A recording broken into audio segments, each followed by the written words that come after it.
الحمد لله وحده والصلاة والسلام على من لا نبي بعده أما بعد فأعوذ بالله من الشيطان الرجيم بسم الله الرحمن الرحيم لا أقسم بهذا البلد وأنت حل بهذا البلد ووالد وما ولد لقد خلقنا الإنسان في كبد أيحسب أن لن يقدر عليه أحد يقول أهلكت مالا لبدا أيحسب أن لم يره أحد آمنت بالله صدق الله مولانا العلي العظيم وصدق رسوله النبي الكريم ونحن على ذلك لمن الشاهدين والشاكرين والحمد لله رب العالمين. محترم بھائیو عزیز ساتھیو، السلام علیکم ورحمۃ اللہ وبرکاتہ. قرآن پاک سیکھنے سکھانے کا سلسلہ اللہ کے فضل و کرم سے کئی مہینوں سے جاری ہے. اللہ تعالیٰ کا بے پناہ شکر و احسان ہے کہ اللہ تعالیٰ نے ہمیں قرآن پاک کو سیکھنے، اس کا ترجمہ جاننے، اس کی تفسیر معلوم کرنے کا شوق عطا فرمایا. یہ اس کا فضل ہے. اللہ کی بارگاہ میں دعا ہے کہ اللہ رب العزت اسی طریقے سے ہمارے جوش میں اضافہ دن بدن عطا فرمائے اور قرآن پاک سے جڑنے، قرآن پاک کو سیکھنے، سمجھنے اور عمل کرنے کی توفیق عطا فرماتے رہیں. آمین.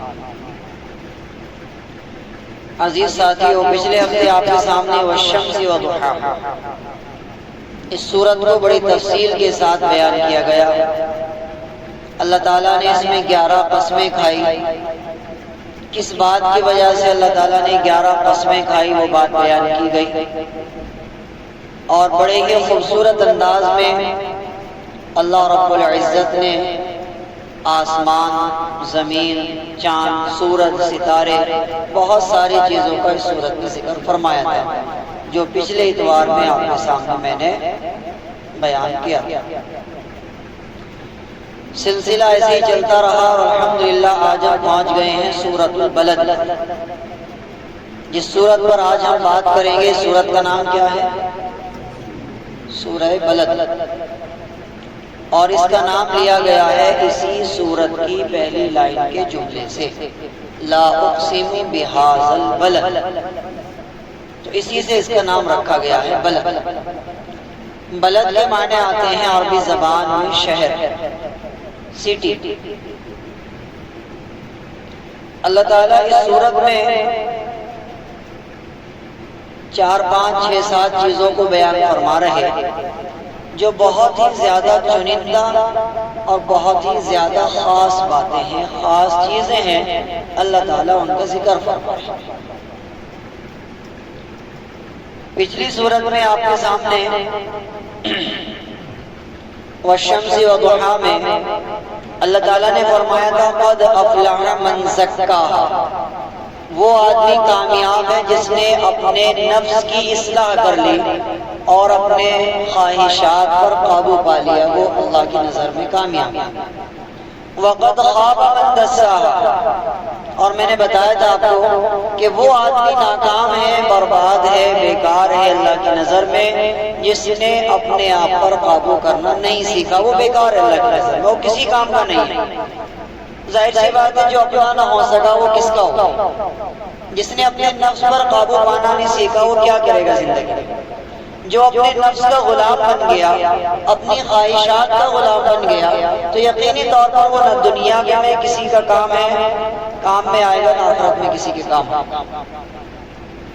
تو اس کے بعد اللہ تعالیٰ نے جو سورت نازل فرمائی سورۃ البلد، اس میں اللہ رب العزت نے اپنے احسانوں کو بتایا اور پھر انسان کے ساتھ اللہ تعالیٰ نے کیا کیا معاملات کیے کس انداز میں انسان کو پیدا فرمایا، وہ تمام باریکیوں کو اس صورت میں بیان ہے۔ یہ صورت مکے میں نازل ہوئی جس وقت اللہ کے رسول علیہ السلام مکے میں تھے۔ قرآن پاک کا جو بھی حصہ اترا ہے اس کو کہتے ہیں مکی۔ کیا کہتے ہیں؟ مکی صورت۔ جس وقت اللہ کے رسول مدینے میں تھے اور آپ پر قرآن پاک جو بھی اترا ہے اس کو کہتے ہیں مدنی صورت۔ یہ بات یاد ہے آپ سب کو، پہلے سے کئی بار بتائی جا چکی ہے۔ تو یہ صورت مکے میں نازل ہوئی ہے۔ اللہ کے رسول علیہ السلام جس وقت مکے میں تھے اس وقت یہ صورت آپ پر نازل ہوئی۔ سب سے پہلے ترجمہ دیکھیں، اللہ تعالیٰ فرماتے ہیں لا اقسم بہذا البلد، اس شہر کی قسم، اس شہر کی قسم، وَأَنْتَ عِلْمٌ بِهَذَا الْبَلَدِ، اور اس شہر کی قسم کس وجہ سے ہے؟ وَأَنْتَ عِلْمٌ بِهَذَا الْبَلَدِ، اے نبی آپ اس شہر میں رہتے ہیں اس لیے اس شہر کی قسم۔ یہاں پر بھی وہی وَالضُّحَىٰ وَاللَّيْلِ إِذَا سَجَىٰ میں جو میں نے بتایا تھا کہ اللہ اور رسول کے درمیان جو محبت بھری باتیں ہو رہی ہیں اس کی کچھ جھلک آپ کو آج بھی دیکھنے کو ملے۔ لا اقسم بہذا البلد، میں قسم کھاتا ہوں اس شہر یعنی مکہ شہر کی، وَأَنْتَ عِلْمٌ بِهَذَا الْبَلَدِ، اور مکے کی قسم اس لیے نہیں کھاتا ہوں کہ مکے میں کعبہ ہے، اس لیے نہیں کھاتا۔ مکے میں بہت ساری پاکیزہ چیزیں ہیں، اللہ کا گھر ہے، نہیں۔ اللہ تعالیٰ فرما رہے کہ ان وجہ سے میں مکے کی قسم نہیں کھا رہا ہوں۔ وَأَنْتَ حِلٌّ بِهَذَا الْبَلَدِ، میرے محبوب آپ اس شہر میں رہتے ہیں اس لیے اس شہر کی قسم۔ انداز دیکھیے، آگے فرمایا وَوَالِدٍ وَمَا وَلَدَ، اور قسم ہے اس باپ کی جس کے آپ بیٹے ہیں، قسم ہے اس باپ کی جس کے آپ بیٹے ہیں۔ محبت کا تیسرا انداز دیکھیے، ڈائریکٹ آپ کی قسم نہیں کھائی، فرمایا قسم ہے اس باپ کی جس کے آپ بیٹے ہیں۔ آگے فرمایا لَقَدْ خَلَقْنَا الْإِنسَانَ فِي كَبَدٍ، ہم نے انسان کو بڑی مشکلات سے نکال کر پیدا کیا۔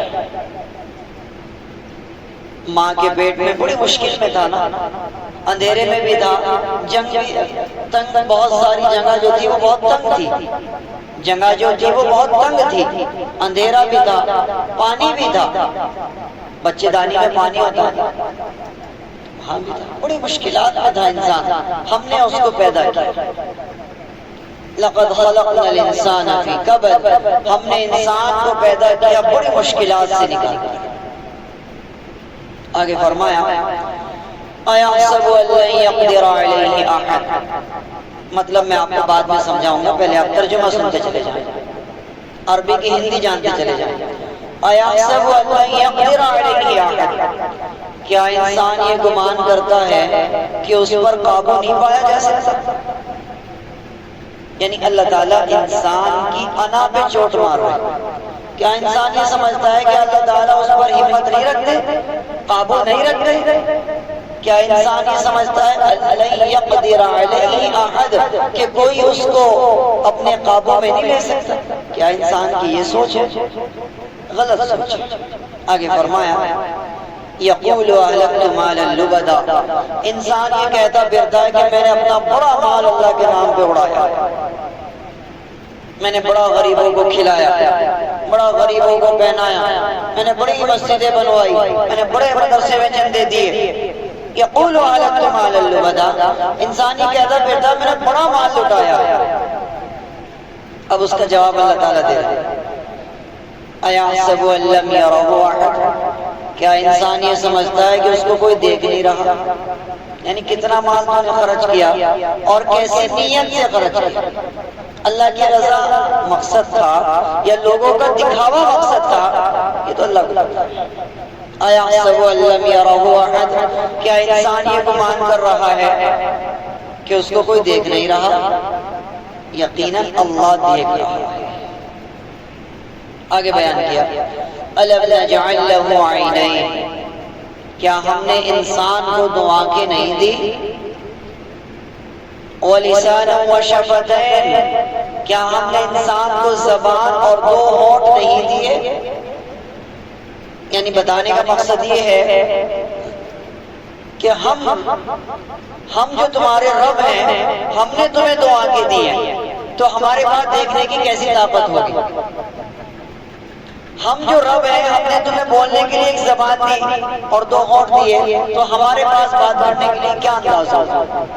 یہ اللہ تعالیٰ انسان کو سمجھانے کے لیے مثال ہے۔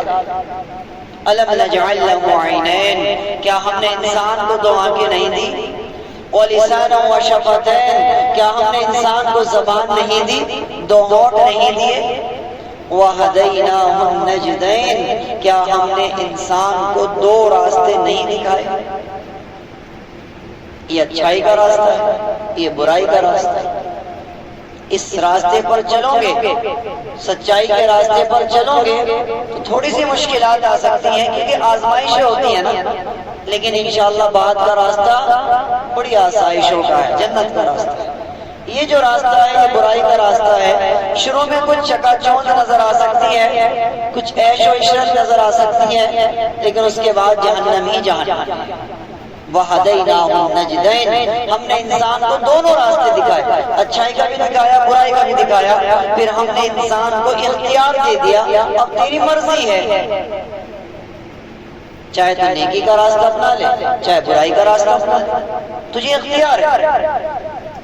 ایک بات ذہن میں آ گئی ہے، اگر اجازت ہو عرض کر دو، بعد میں نکل نہ جائے ذہن سے۔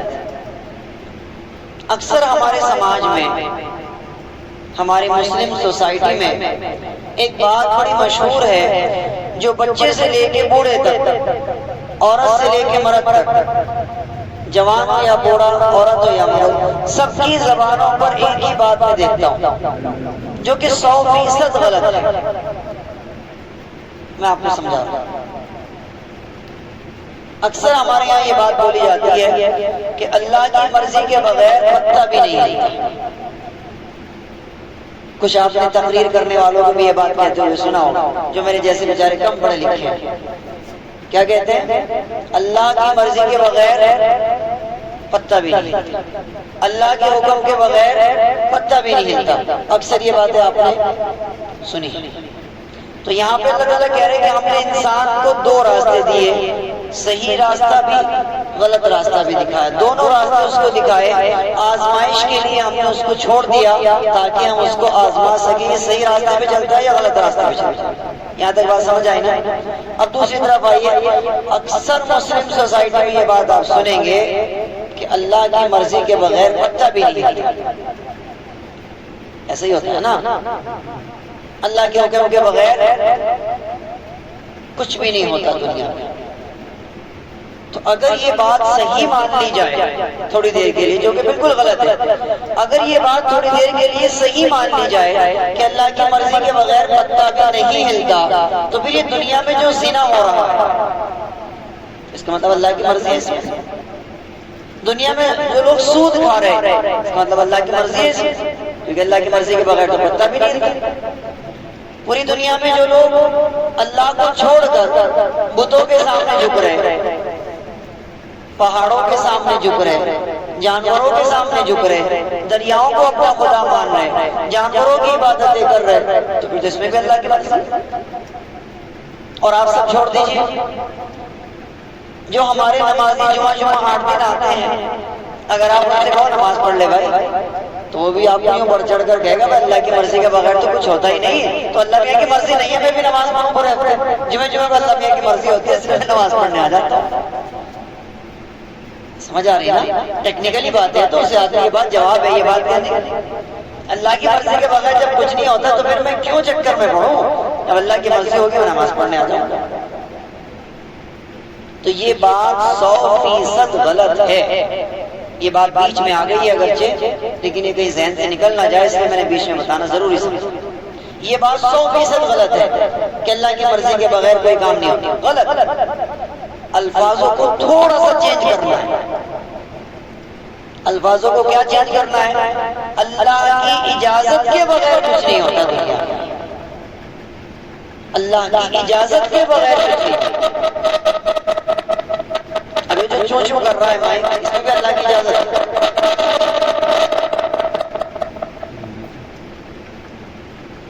تو دونوں باتوں کو تھوڑی دیر چارجنگ کر رہا ہے. توجہ دیجیے. تو ایک ہے اللہ کے حکم کے بغیر کچھ نہیں ہو رہا، ایک ہے اللہ کی اجازت کے بغیر کچھ نہیں ہو رہا. ان دونوں میں فرق ہے. اللہ نے اجازت دی ہے، تم چاہے تو شرک اختیار کر لو اور چاہے تو میری عبادت کر لو. اللہ نے اجازت دی ہے، تم چاہے تو زنا سے بچ جاؤ اور جنت والے بن جاؤ اور چاہے زنا کر کے جہنم والے بن جاؤ. اللہ نے اجازت دی ہے، تم نماز پڑھو گے تو تمہارے لیے جنت کا راستہ ہے، نہیں پڑھو گے تو جہنم کا راستہ ہے. اللہ نے اجازت دی ہے ہر چیز میں. قرآن پاک میں اللہ فرماتے ہیں پارہ نمبر 15 میں فَمَنْ شَاءَ فَلْيُؤْمِنْ وَمَنْ شَاءَ فَلْيَكْفُرْ. تم میں سے جو آدمی چاہے کفر اختیار کر لے اور جو چاہے ایمان لے آئے، اس کو اختیار دیا ہم نے. اِنَّا أَعْتَدْنَا لِلظَّالِمِينَ نَارًا، اور ہم نے کافروں کے لیے جہنم تیار کی ہوئی ہے. دونوں باتوں کا فرق بیچ کا سمجھ میں آ گیا نا. اللہ کی اجازت کے بغیر کچھ نہیں ہوتا. اسرائیل جو فلسطین پر حملہ کر رہا ہے، ہزاروں لاکھوں مسلمان کب سے شہید ہو رہے، سالوں سے وہ جنگیں چلی آ رہی ہے. اللہ کا حکم نہیں ہے اس میں، اللہ کی اجازت ہے اس میں. اس میں بڑا باریک فرق ہے جو آپ کو تھوڑا سا سمجھنا ہے. بس بات سمجھ آ رہی؟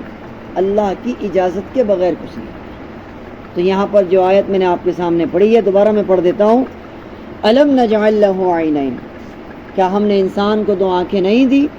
وہدیناہ النجدین، کیا ہم نے ولسانا وشفتین، کیا ہم نے انسان کو ایک زبان اور 2 ہونٹ نہیں دیے؟ وہدیناہ النجدین، کیا ہم نے انسان کو 2 راستے نہیں دکھائے؟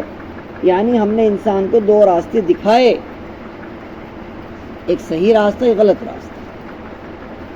اور ہم نے اب آزمائش کے لیے اس کو چھوڑ دیا اس کی مرضی پر کہ اب تو چاہے یہ والا راستہ اختیار کر لے، چاہے یہ والا راستہ اختیار کر لے. یہ والا کرے گا تو جنت ہے اور یہ والا کرے گا تو جہنم ہے. بات سمجھ آ گئی؟ اب آگے چلتے ہیں. فَلَقْتَحَمَ الْعَقَبَةَ، تم نے اس گھاٹی کو ابھی پار ہی کہاں کیا ہے.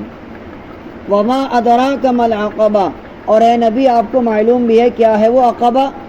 فَكُّ رَقَبَةٍ، وہ ہے غلام کو آزاد کرانا.